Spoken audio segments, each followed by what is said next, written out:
नमस्कार विद्यार्थ्यांनो, आज मी तुम्हाला तुमच्या पाठ्यपुस्तकातली दुसरी कविता, जिचं नाव आहे बसवेश्वरांचे वचनामृत, ही शिकवणार आहे. संत बसवेश्वर हे नाव ठाऊक नाही असा एकही कर्नाटकी माणूस आपल्याला भेटणार नाही. 12व्या शतकात संपूर्ण भारत देशामध्ये अनेक संतांचं जणू पेव फुटलेलं होतं. महाराष्ट्रामध्ये संत ज्ञानेश्वर, संत नामदेव, संत तुकाराम, संत एकनाथ, संत रामदास अशी बरीच संत मंडळी आपल्याला त्या काळात होऊन गेलेली दिसतात.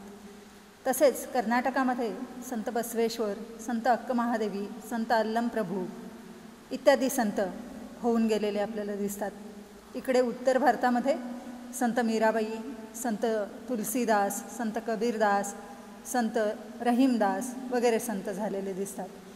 तर तो एक काळ होता 12व्या शतकाचा, ज्या काळामध्ये आपला देश खूप अज्ञान आणि गरिबी यांनी ग्रासलेला होता आणि या देशाला सन्मार्गावर आणण्यासाठी अनेक संत हे झटलेले आहेत. कर्नाटकामध्ये संत बसवेश्वरांनी त्या काळात असणारा जातीभेद, लिंगभेद, वर्णभेद, सामाजिक विषमता, कर्मकांड, अज्ञान यांच्याविरुद्ध चळवळ उभारली. स्वातंत्र्य, विश्वबंधुत्व सर्वत्र रुजविण्याचा प्रयत्न केला. संत बसवेश्वर हे स्वतः प्रामुख्यानं ब्राह्मण धर्माचे होते, ब्राह्मण जातीचे होते, पण वीरशैव लिंगायत धर्माची स्थापना करून त्या झेंड्याखाली त्यांनी सर्वांना एकत्र आणलं. तर अशा या संत बसवेश्वरांनी कन्नडमध्ये अनेक वचनं लिहिलेली आहेत. आपल्याकडचे मराठी संत जसे अभंग लिहितात तसे या बसवेश्वरांनी अनेक वचनं लिहिलेली आहेत, जी मूळ कन्नड भाषेत आहेत. आणि या कन्नड वचनांचा मराठी अनुवाद डॉक्टर विजया तेलंग या लेखिकेने केलेला आहे. तर आज आपण बसवेश्वरांचे वचनामृत या कवितेतून संत बसवेश्वरांची 4 अत्यंत सोपी पण अत्यंत आशयपूर्ण अशी वचनं बघणार आहोत. संत बसवेश्वर यांना त्या काळचे लोक एक महात्मा म्हणून ओळखत असत. कायकवे कैलास हे त्यांचं वचन सुप्रसिद्ध आहे. श्रमाला त्यांनी महत्त्व दिलं.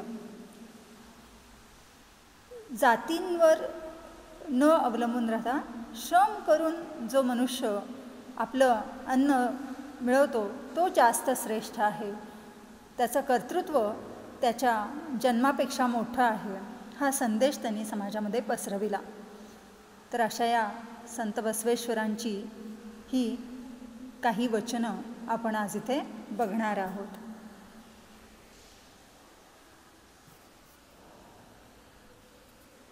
लाखेचा वितळणारा देव कसा योग्य म्हणू, लाखेचा वितळणारा देव कसा योग्य म्हणू, आगीचा स्पर्श होताच सुरकुतणारा देव कसा योग्य म्हणू, प्रसंग पडल्यास विकला जाणारा देव कसा योग्य म्हणू, प्रसंग पडल्यास विकला जाणारा देव कसा योग्य म्हणू, हल्ल्याच्या भीतीने पुरला जाणारा देव कसा योग्य म्हणू, सहज भावाचा आत्मैक्य कुडल संगम देव एकच देव, सहज भावाचा आत्मैक्य कुडल संगम देव एकच देव.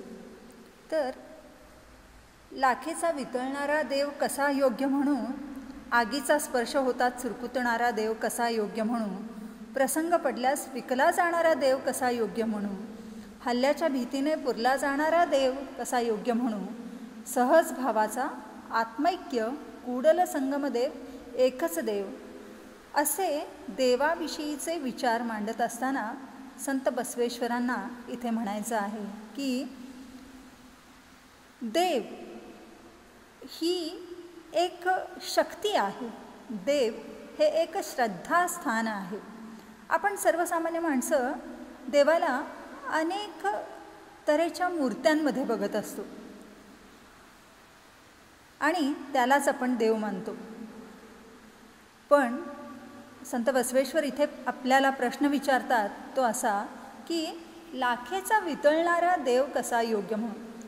लाख एक असा धातू जो सोन्यात भरला जातो. काळ्या रंगाचा हा धातू अत्यंत ज्वालाग्राही असा असतो. देवाच्या ज्या मूर्त्या आपल्याला पाहायला मिळतात, आपल्या देवघरामध्ये देवाच्या ज्या मूर्त्या आपल्याला पाहायला मिळतात, या मूर्त्यामध्ये आतमध्ये ही लाख भरलेली असते. आणि समजा यदाकदाचित हा देव, आपल्या घरातला हा देव जर आगीच्या भक्षस्थानी पडला तर तो वितळतो. हा देव लाखेपासून बनवलेला असतो. त्याच्यावरती सोन्याचं किंवा चांदीचं किंवा पितळेचं प्लेटिंग केलेलं असतं. वर त्याला तो मुलामा दिलेला असतो, पण आतून सगळी लाख भरलेली असते. यदाकदाचित दुर्दैवानं असं कधी घडलं की हा देव अर्थात आपल्या घरातली ती देवाची मूर्ती जर आगीत पडली तर हा देव वितळून जातो. कारण मी तुम्हाला सांगितलं की लाख हा ज्वालाग्राही पदार्थ आहे. आगीच्या भक्षस्थानी पडणारा पटकन असा हा लाख हा एक प्रकार आहे.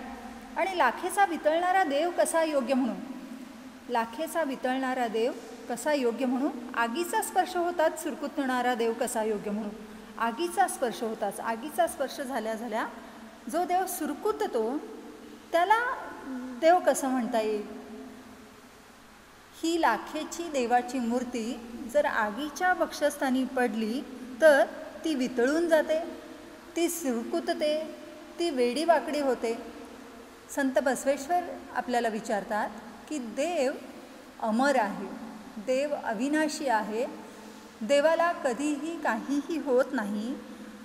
तेव्हा जर आपल्या घरातल्या लाखेच्या देवाच्या मूर्ती आगीत सापडल्यानंतर वितळून गेल्या, सुरकुतून गेल्या तर त्यांना देव कसं म्हणता येईल. कारण देवाला काही होत नाही, कधीच काही होत नाही. जर असं घडलं तर हे देव देव नव्हेत, त्या केवळ देवांच्या मूर्त्या आहेत. संत बसवेश्वर इथे आपल्या मनावर हा विचार बिंबवण्याचा प्रयत्न करत आहेत की ज्याला आपण देव मानतो किंवा ज्याला आपण देव मानून त्यांची पूजा करतो, आपल्या देवघरात ठेवतो, त्या देवांच्या केवळ मूर्त्या आहेत, तो खराखुरा देव नव्हे. पुढे जाऊन संत बसवेश्वर म्हणतात की प्रसंग पडल्यास विकला जाणारा देव कसा योग्य म्हणून. समजा काही लोकांच्या घरामध्ये देवाच्या मूर्त्या आहेत आणि सोन्या चांदीच्या त्या मूर्त्या आहेत, पूर्वजांपासून चालत आलेल्या सोन्या चांदीच्या त्या मूर्त्या आहेत. पण कधीकधी या मूर्त्या विकण्याची वेळ लोकांच्या वर येते. गरिबी इतकी छळते की या देवांच्या मूर्त्या विकाव्या लागतात. प्रसंग पडल्यास विकला जाणारा देव कसा योग्य म्हणून. देवांच्या मूर्त्या विकाव्या लागतात, देवांच्या मूर्त्या विकाव्या लागतात. कारण वेळ इतकी वाईट येते कधी कधी माणसावर की पैसा जगायला कमी पडतो आणि त्यावेळेला मागचा पुढचा विचार न करता काही माणसं, परिस्थितीनं लाचार झालेली काही माणसं देवघरातले सोन्या चांदीचे देव अक्षरशः बाजारात विकायला नेतात. आणि तो संदर्भ धरून संत बसवेश्वर म्हणतात की प्रसंग पडल्यास विकला जाणारा देव कसा योग्य म्हणून.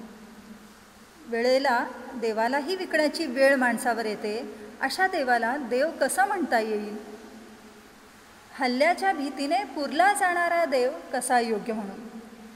कधीकधी पूर्वीच्या काळात तुम्हाला माहिती आहे की अनेक शत्रूंचे हल्ले आपल्या देशावर होत असत. मग तो मोंगल असेल किंवा इंग्रज असेल, असे लोक आपल्या देशावर हल्ला करत असत आणि देवाला हल्ल्याच्या भीतीनं पुरलं जात असे. लोक आपले निदान बाकी काही दुश्मनांनी लुटून नेलं तरी चालेल, घरदार पैसा अडका दुश्मनांनी लुटून नेलं तरी चालेल, पण देव हे माणसाचं खूप पूर्वीपासूनचं श्रद्धास्थान आहे. आणि देवाला मात्र देव या चोरांच्या हातात पडता कामा नाहीत, देव या शत्रूच्या हातात पडता कामा नाहीत. म्हणून लोक देवांना, देवांच्या त्या मूर्त्यांना जमिनीखाली पुरत असत. हल्ल्याच्या भीतीने पुरला जाणारा देव कसा योग्य म्हणू, हल्ल्याच्या भीतीने पुरला जाणारा देव कसा योग्य म्हणू. जो देव शत्रूच्या हल्ल्याच्या भीतीने जमिनीखाली गाडला जातो, अरे देवाला कसली आली आहे भीती. देव हा सर्वश्रेष्ठ आहे, देव हा सर्वांच्या वरचा आहे.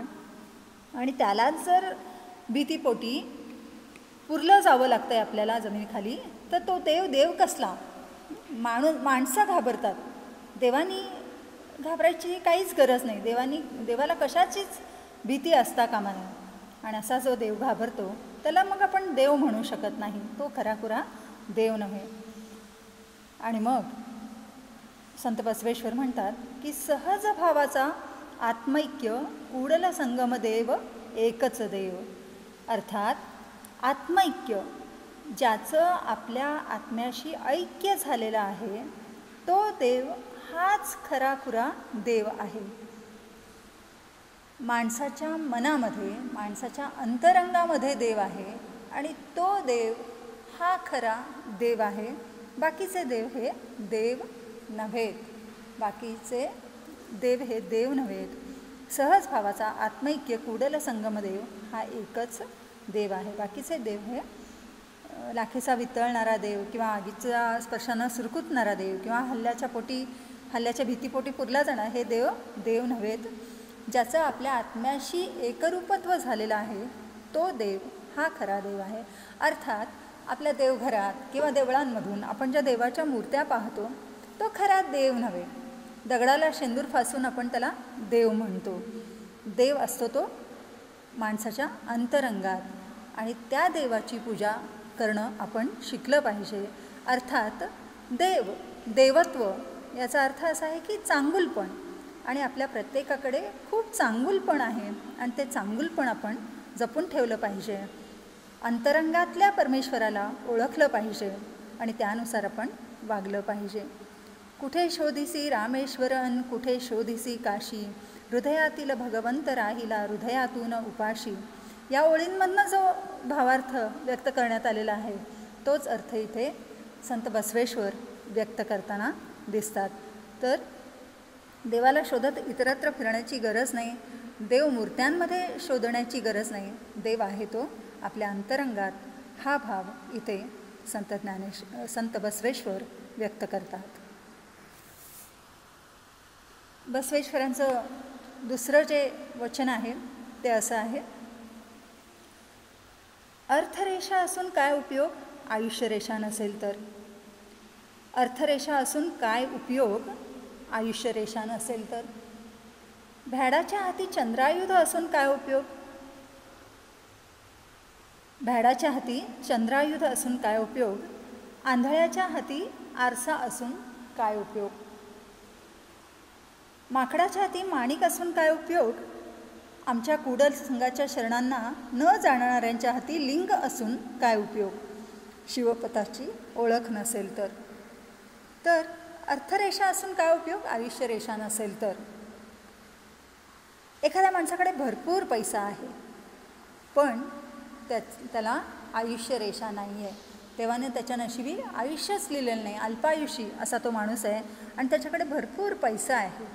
पण काय उपयोग, पैसा आहे पण तो उपभोगायला आयुष्यच नाही. अशी काही दुर्दैवी कमनशिबी माणसं या जगात असतात. भ्याडाच्या हाती चंद्रायुध असून काय उपयोग. भित्रा, एखादा माणूस भित्रा आहे आणि त्याच्या हातामध्ये चंद्रायुध आहे. चंद्रायुध म्हणजे युद्धातील एक तीक्ष्ण अशी तलवार. एखाद्या भित्र्या माणसाच्या हातात आपण तलवार दिली तर तिचा काय उपयोग आहे. तो माणूस मुळात भित्रा आहे, तो साधा एखाद्याच्या जोरकस बोलण्याने देखील घाबरतो आणि त्याच्या हातात तलवार देऊन आपण त्याला लढायला सांगितलं तर काय उपयोग आहे. भ्याडाच्या हाती चंद्रायुध देता कामा नये. आंधळ्याच्या हाती आरसा असून काय उपयोग? एखादी व्यक्ती आंधळी आहे आणि तिच्या हातात आपण आरसा दिला तर त्याचा काय उपयोग आहे? आंधळ्या व्यक्तीच्या हातात आरसा काय कामाचा? व्यक्ती आंधळी आहे, तिला काही दिसत नाही, ती रूपवान आहे, कुरूप आहे, काय आहे त्या व्यक्तीला माहिती नाही. आंधळ्याच्या हाती आरसा असून काही उपयोग नाही. माकडाच्या हाती माणिक असून काय उपयोग? माकडाच्या हातामध्ये आपण जर माणिक दिलं काय उपयोग आहे? माकडाला त्या माणकाचा काही किंमत नाही, माणकाची काही किंमत नाही. माणिक हे अत्यंत मौल्यवान असं रत्न आहे आणि एखाद्या माकडाच्या हातामध्ये आपण हे माणिक दिलं तर त्या माकडाला त्या माणकाचा काय आणि कसा उपयोग करायचा तेच कळत नाही. तेच एखाद्या स्त्रीच्या हातात आपण जर हे माणिक दिलं तर ती ते आपल्या अंगठीमध्ये बसवून घेईल किंवा आपल्या गळ्यातल्या हारात ते घालून घेईल किंवा त्याच्यापासून कर्णकुंडलं बनवून ती ते धारण करेल. तेच जर माकडाच्या हातात आपण माणिक दिलं तर माकडाला त्या माणकाची काही किंमत नाही, त्याला ते रत्न आहे हे देखील माहिती नाही. अर्थात एखाद्या गुणवान व्यक्तीला तितकीच गुणवान व्यक्ती आयुष्य सावरायला हवी असते, अन्यथा त्या गुणवान व्यक्तीची माती होऊन जाते. जसं माकड माणिक मातीमोल करून टाकतं, माणिक फोडून मातीत फेकून देतं, तेव्हा माकडाच्या हातात माणिक देण्यात काही अर्थ नाही. आमच्या कुडल संघांच्या शरणांना न जाणणाऱ्यांच्या हाती लिंग असून काय उपयोग? शिवपथाची ओळख नसेल तर. जसं माणसाकडे पैसा असेल आणि आयुष्य नसेल तर त्या पैशाचा काहीही उपयोग नाही. जसं एखाद्या भित्र्याच्या हाती चंद्रायुध देऊन त्याचा काहीही उपयोग नाही, जसं आंधळ्याच्या हातात आरसा देऊन त्याचा काही उपयोग नाही, माकडाच्या हातात माणिक देऊन त्याचा काही उपयोग नाही, तसं कुडल संघांच्या शरणांना न जाणणाऱ्यांच्या हाती लिंग असून काय उपयोग? कुडल संघाच्या शरणांना न जाणणाऱ्यांच्या हाती लिंग देऊन काहीही उपयोग नाही. कुडल संगम देव याला जे जाणत नाहीत अशा शिवशरणांच्या हाती नुसतंच लिंग देऊन काहीही उपयोग नाही. त्यांना शिवपथाची ओळख ही असली पाहिजे. अर्थात जसं आपले संत ज्ञानेश्वर म्हणतात, जो जे वांछील तो ते लाहो, ज्याला जे हवं आहे ते मिळालं पाहिजे. एखाद्याकडे अर्थरेषा आहे तर त्याला भरपूर आयुष्य मिळालं पाहिजे. एखादा माणूस भ्याड आहे तर त्याला चंद्रायुध देऊन उपयोग नाही. एखाद्या जिगरबाज माणसाच्या हातातच चंद्रायुध दिलं पाहिजे. रूपवान व्यक्तीच्या हातात आरसा दिला पाहिजे. एखाद्या स्त्रीच्या हाती माणकासारखं रत्न दिलं पाहिजे. तसंच कुडल संगम येथील देवाला जो ओळखतो त्याच्याच हातामध्ये शिवलिंग दिलं पाहिजे. कुडल संगम येथील देव म्हणजेच संत बसवेश्वरांचा शिव होय, शंकर होय, महादेव होय. आणि आमच्या कुडल संघाच्या शरणांना न जाणणाऱ्यांच्या हाती लिंग असून काय उपयोग? कुडल संगम येथील देवाला जे शिवशरण म्हणजे जे शिवभक्त ओळखतात त्या महादेवाला, त्या परमेश्वराला जे लोक ओळखतात त्यांच्याच हातामध्ये लिंग दिलं गेलं पाहिजे, शिवलिंग दिलं गेलं पाहिजे आणि शिवपथाची ओळख त्यांनी करून घेतली पाहिजे असा संदेश या वचनातून संत बसवेश्वर देतात. अशा तऱ्हेनं फार अमूल्य असे विचार संत बसवेश्वरांनी आपल्या वचनांमधून इथे मांडलेले आहेत. धन्यवाद.